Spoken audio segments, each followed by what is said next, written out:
parade lap for the feature event here.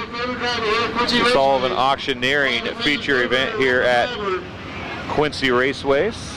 Not a much better sight than 4 wide late model sprint cars. Doesn't matter what it is. When they're 4 wide for the parade lap, people getting on their feet, making some noise, giving a wave. I always say wave something, I don't care what it is.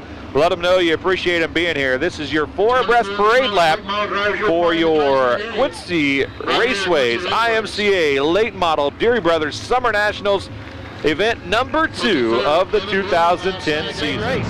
Yeah, I would say that Burgtorf and Frankel are a pretty good pair to watch. Here we go, we're underway. Deery Series racing at Quincy Raceway. Darrell DeFrance jumps out to the early race lead. Ron Elby on the high side holds down the second spot. Keith Pratt, who won a $3,000 check here at Quincy Raceways last year, is on the high side. He gets bumped up a little by Kevin Bloom. The 5th spot is Mark Burgtorf.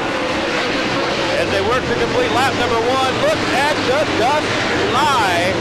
25 IMCA late models, and they all make it through lap number 1. Darrell DeFrance, still your race leader. Ron Elby is outside him, and he runs in the 2nd spot.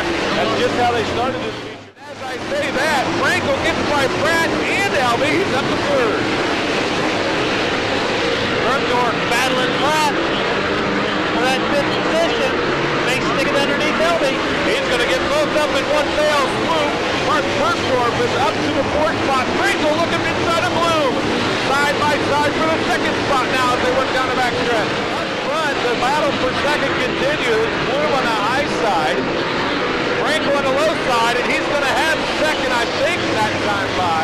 He got him there going into 1.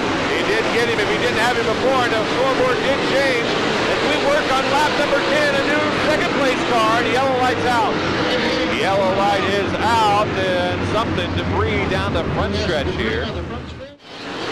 Now, if you're a race leader, DeFrance just what he did right there. He came down to block Bloom, and Frankel to the high side. He's got him this time as they cross the stripe. Unofficially a new race leader, Jason Frankel. If he didn't have it last time, he's going to have it this time. But look at the 7 car, Burgtorf. He's coming. He's on the high side too, isn't he? All the regulars, all the Quincy regulars on the high side. Jason Frankel with 13 laps down is your new race leader. Then Ray Gus Jr. wasn't making much of a run. Not anymore. He's looking for the 5th spot. He's got it. He wants 4th now as he's inside of Kevin Bloom. He'll have it off of turn number 2.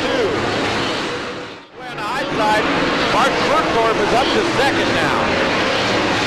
So, 2 Quincy guys run 1-2. It's Frankel and Burgtorf, maybe 2 of the best in the business, and they hail from right here in Quincy, Illinois. Frankel now has hot lap traffic, and they're 2 wide in front of him. It's the 2 guys that were hooked together, Smock and Haas. And now Frankel has got to figure out what he's going to do with those 2 guys. Can he make a middle line work here, Kelly? Well, he's going to get by one of them right now. You're at Quincy Raceways, and these cars don't have rear view mirrors in them, but if there was, and you saw the 7, that's the only car you don't want to see in your rear view mirror here at Quincy. Jason Frankel, your race leader. Yellow lights out. We're back to green flag racing. Jason Frankel on the high side, followed by Mark Burgtorf. Keith Pratt has made quick work of Darrell DeFrance, and he's up to 4th. Talk about somebody on the move. Look at Tom Derbyshire. He's looking for a top 5 spot inside of Darrell DeFrance for the 42. And trouble over here. Looks like Andy Eckridge and others. Maybe Matt Strassheim tangled up over here in turn number 1. Jason Frankel jumps out to the lead one more time. Ray Gus Jr. using the bottom line. He had a lead down the backstretch. If he'd have scored back there, he'd have probably had the 2nd spot, but he couldn't hold it down into turn 3, and he's not going to as they work down the front stretch. Mark Burgtorf tags the tail of Jason Frankel, and they set sail trying to run away from the field. Denny Woodworth, where did he come from? He's up to the 5th spot. I just noticed that. He was in 9th. Looks like somebody.